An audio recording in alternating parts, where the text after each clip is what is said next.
திருவள்ளூர் அருகே நிகழ்ந்த சாலை விபத்து ஒன்றில் சிக்கி கால் துண்டாகி தூக்கி வீசப்பட்ட இளைஞரின் உடல் ஆந்திர மாநிலம் கர்னூலில் இருப்பது தெரியவந்துள்ளது. அத்திப்பட்டு கிராமத்தைச் சேர்ந்த சுதாகர் இருசக்கர வாகனத்தில் சென்று கொண்டிருந்த போது பாண்டூர் அருகே கார் மோதி தூக்கி வீசப்பட்டார். அவரது கால் துண்டாகி சாலையில் கிடந்தது. ஆனால் சுதாகரின் சடலம் கிடைக்கவில்லை.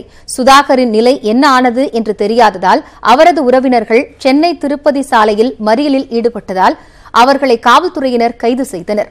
இதனிடையே சிமெண்ட் லோடு இறக்கிவிட்டு சென்ற லாரியில் சுதாகரின் சடலம் கிடந்துள்ளது. லாரி ஆந்திராவின் கர்னூல் சென்றபோது இடது கால் துண்டான நிலையில் கிடந்த சடலத்தை பார்த்த ஓட்டுநர் காவல்துறையினருக்கு தகவல் தெரிவித்துள்ளார். சுதாகரின் உடலை திருவள்ளூர் கொண்டு வருவதற்காக தமிழக காவல்துறையினர் ஆந்திராவிற்கு விரைந்தனர்.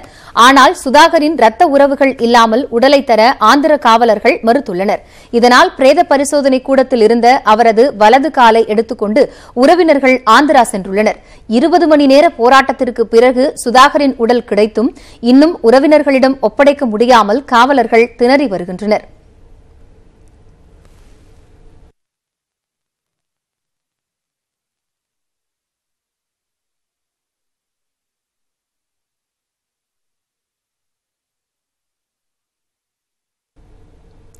நாட்டில் உள்ள 125 கோடி மக்கள் ஏழைகள் என்று மத்திய அரசு கூறுவதை ஏற்றுக்கொள்ள முடியாது என முன்னாள் மத்திய அமைச்சர் ப. சிதம்பரம் விமர்சித்துள்ளார். கல்வி மற்றும் அரசு வேலைவாய்ப்பில் உயர்சாதி ஏழைகளுக்கு 10% இடஒதுக்கீடு வழங்கும் மசோதா நாடாளுமன்றத்தின் இரு அவைகளிலும் நிறைவேறியுள்ளது. இதில் ஆண்டுக்கு 8 லட்சம் ரூபாய்க்கும் குறைவான வருவாய் பெறுபவர்களை பொருளாதார ரீதியில் பின்தங்கியவர்கள் என்று குறிப்பிட்டுள்ளது. இதற்கு பல்வேறு கட்சிகளும் எதிர்ப்பு தெரிவித்துள்ளன.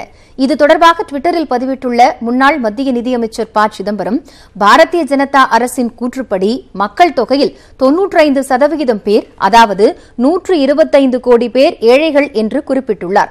மாதம் 60,000 ரூபாய் சம்பளம் வாங்குபவரும் ஏழை, 6,000 ரூபாய் வருமானம் பெறுபவரும் ஏழை என்று கூறுவது எப்படி இருக்கிறது என்றும் அவர் வினா எழுப்பியுள்ளார். ஏழையிலும் ஏழைக்கு ஒதுக்கீடு என்றால் ஏற்றுக்கொள்ளலாம், ஆனால் அனைவருமே ஏழைகள் என்றால் அதனை ஏற்றுக்கொள்ள முடியாது என்றும் ப. சிதம்பரம் விமர்சித்துள்ளார்.